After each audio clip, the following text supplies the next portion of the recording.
Oi, eu sou a Cilícia e esse é mais um Tempo Livre.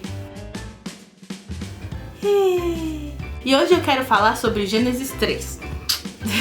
Então, em Gênesis 1, Deus criou o mundo, e em Gênesis 2, Deus falou mais sobre a criação do homem, e o que acontece em Gênesis 3 é o plot twist, a grande reviravolta da criação do universo. Espere e saberá. Para explicar o que aconteceu, eu tinha feito um documentário, mas eu não acho que ficou tão bom quanto os outros dois, então eu quero conversar e te contar o que aconteceu. Deus criou o Jardim do Éden e lá ele colocou todos os animais e tudo mais, colocou o homem e a mulher. No meio do jardim, Deus colocou uma árvore que ele chamou de árvore do conhecimento do bem e do mal e disse para não comer dessa árvore. Mas a serpente... Ok, eu sei que isso é um dragão, mas serve o nosso propósito também. É um dragão bonitinho. O nome dele é Mushu. A serpente, serpente, chegou pra Eva e falou: o que Deus falou sobre essa árvore? Aí Eva disse: Deus disse que se eu comesse desse fruto, eu ia morrer. E a serpente falou: nah, morre nada. Na verdade, se você comer do fruto, você vai ser igual a Deus. Por isso que ele não quer que você coma. Eva comeu o fruto, deu pro marido dela, Adão, e aí os olhos deles se abriram e eles sabiam o que era o bem e o mal. E Deus foi conversar com eles, Deus descobriu. Obviamente, né, Deus sabe de tudo. Depois disso, Deus expulsou eles do Jardim do Éden. Então eu quero conversar com você sobre o que aconteceu em Gênesis 3. Foi a queda. Tem 4 coisas que eu quero falar. Primeira, o que aconteceu primeiro ali nessa hora pra Eva comer o fruto? A serpente falou pra ela: se você comer, você não vai morrer, mas você vai ser igual a Deus. E sabe qual é o problema dessa frase da serpente? É que ela é meio verdade. Porque depois a Bíblia fala que Deus olhou pro homem e pra mulher e falou: agora eles são iguais. Agora eles são iguais a nós. Eles sabem o que é bem e o que é mal. E o que a serpente falou era meio verdade mesmo. Se eles comessem do fruto, eles iam se tornar iguais a Deus no sentido de conhecimento de bem e mal. Mas era uma meia verdade, porque a outra metade era mentira também. Porque Deus falou que eles iam morrer se eles comessem do fruto, e eles morreram. Eles perderam a vida que eles conheciam antes e tiveram que viver de uma forma totalmente diferente, separados de Deus. Então, primeira coisa, cuidado com as meias verdades. Uma meia verdade é sempre uma mentira inteira. Esse é um provérbio id. Outra coisa que levou Eva a comer do fruto: ela olhou, viu que era bom e agradável aos olhos, e aí ela comeu. Então, primeiro aqui na mente, aí ela foi e viu a árvore, e aquilo levou ela a esquecer do que Deus tinha falado. Pensando nisso, eu quero realizar um teste com você, caro pessoa que está assistindo. Eu tenho uma pergunta pra fazer. O que eu tô segurando na minha mão? Você tem 5 segundos. Você não sabe. Por que você não sabe? Porque você não está vendo.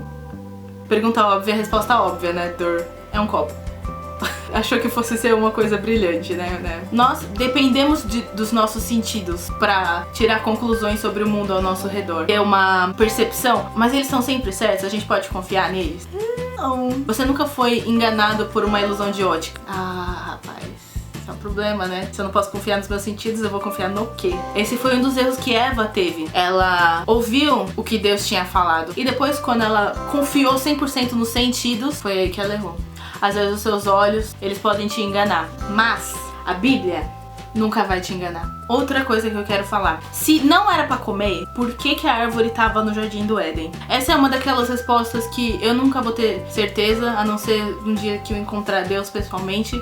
Bom, existe uma resposta, mas você pode discordar também, você é livre. Tem 2 palavras-chave: livre arbítrio. Quando Deus criou o homem e a mulher pra ter um relacionamento com eles. Deus ficava conversando com o homem direto lá no Jardim do Éden, né? Isso deve ser muito legal. Mas Deus também não quis prender o homem no Jardim do Éden. Deus colocou a árvore lá como uma saída. O que Deus quis fazer foi dar ao homem, à humanidade, né, a escolha. É uma coisa muito estranha de se pensar. A árvore do conhecimento do bem e do mal era a porta de saída do Jardim do Éden, e ela estava aberta. Ele podia sair a hora que ele quisesse. E uma vez que você saiu da porta, já não tem mais volta. Outra coisa que eu quero falar tá no versículo 15 do capítulo 3 de Gênesis. Tem 2 partes nesse versículo que eu quero conversar. A primeira parte mesmo, só essa frase é: porém inimizade entre ti e a mulher. E eu já vi esse versículo várias vezes e fiquei meio... será que é por isso que mulher tem medo de cobra? Eu acho que não. Existem mulheres que andam com a cobra aqui assim, né? aqui. Mas eu descobri recentemente que a fobia mais comum é o medo de cobra. Em segundo lugar vem o medo de aranha. Os cientistas pararam pra pensar nisso e ficaram meio encucados, e eu concordo com eles. Por que que o medo de cobra é uma coisa tão comum quando o contato com cobra não é uma coisa comum? Por quê? Você concorda comigo que ter medo de aranha é o segundo medo mais comum. Você convive com elas mais no seu dia a dia. Acontece que o cérebro humano foi desenhado pra ter medo. Não é só de ter pânico, mas medo no sentido de você estar preparado pra lidar com aquela situação, de lutar, enfrentar aquilo e ter uma certa aversão a cobras e serpentes em geral. Você pode discordar de mim e achar que tudo isso é uma coincidência, ou você pode olhar esse versículo de uma forma diferente agora. Sua escolha, você é livre. Só queria trazer a informação.